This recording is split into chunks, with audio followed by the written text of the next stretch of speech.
Hello friends, welcome back to our channel. మేము last Sunday రోజు మా కజిన్స్ వచ్చారని చెప్పి ఏదైనా ట్రిప్ ప్లాన్ చేద్దాం అనుకొని ఎప్పుడు ఇటు కడప టెంపుల్ సైడ్ చూడలేదు అని చెప్పి దేవుని కడప ఒంటిమిట్ట చూద్దామని చెప్పి క్యాబ్ మాట్లాడుకొని వెళ్ళాము. మీరు కూడా శ్రీరామనవమి వస్తుంది కదా, ప్లాన్ చేసుకొని వెళ్ళండి ఈ ప్లేస్కి, తప్పకుండా చాలా బాగుంటుంది.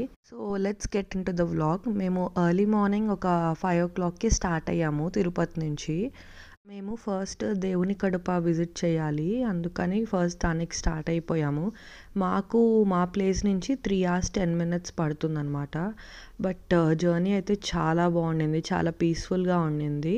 చుట్టూరు మనకి అరటి తోటలు, అటు ఇటు చెట్లు, ఎండ ఉండింది కానీ బాగుండింది, పీస్ఫుల్గా అయిపోయింది. సో ఫైనలీ మనం ఈ దేవుని కడపకి వచ్చేసాము. ఇక్కడ వచ్చి లక్ష్మీ వెంకటేశ్వర స్వామి ఉంటారనమాట. మీకు ఇది దేవుని కడపగా కాకుండా ఇంతకుముందు దేవుని గడప అనేవాళ్ళు అనమాట. అంటే తిరుమల వెంకటేశ్వర స్వామిని చూసే ముందు ఆ మార్గం ముందు ఇదే ఫస్ట్ ఉండిందనమాట. మన తాళ్ళపాక అన్నమయ్య కూడా ఇలానే వెళ్ళారనమాట. అందుకని దీన్ని దేవుని గడప అంటారు. అంటే థ్రెషోల్డ్ ఉంటుంది కదా మన ఇంటి గడప.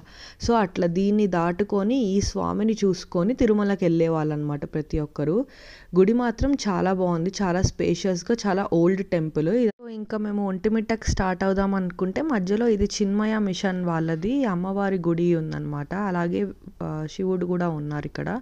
సో డ్రైవర్ చెప్తే చూసేద్దామని చెప్పి ఇంకా లోపలికి వెళ్ళాము.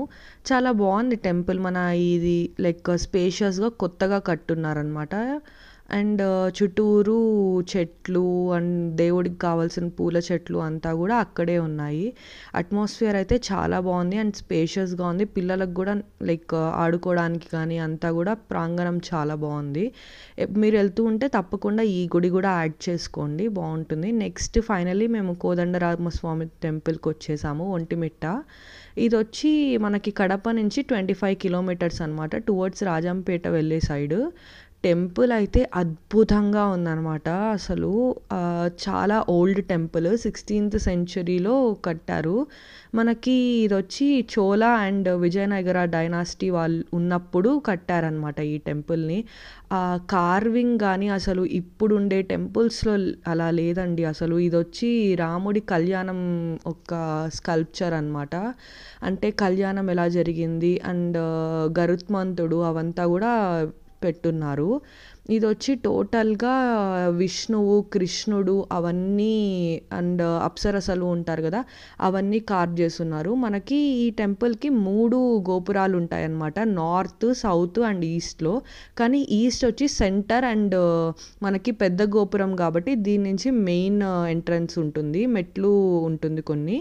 అక్కడి నుంచి లోపలికి వెళ్తే ఫుల్ పెద్ద ప్రాంగణము. టెంపుల్ని ఆంధ్ర అయోధ్య అని కూడా అంటారనమాట.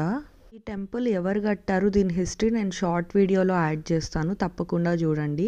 ఈ టెంపుల్ అయిన తర్వాత మేము ఇంకా వకులామాత టెంపుల్కి వెళ్ళాలి అని చెప్పి అడిగితే అక్కడికి కూడా తీసుకెళ్లారు. దీనికి సపరేట్ వీడియో చేస్తాను. యాప్ డీటెయిల్స్ అండ్ నంబర్ డిస్క్రిప్షన్లో ఇస్తాను, మీకు ఒకవేళ కావాలంటే తీసుకోండి. Thanks for watching my video. Don't forget to like, share and subscribe to our channel.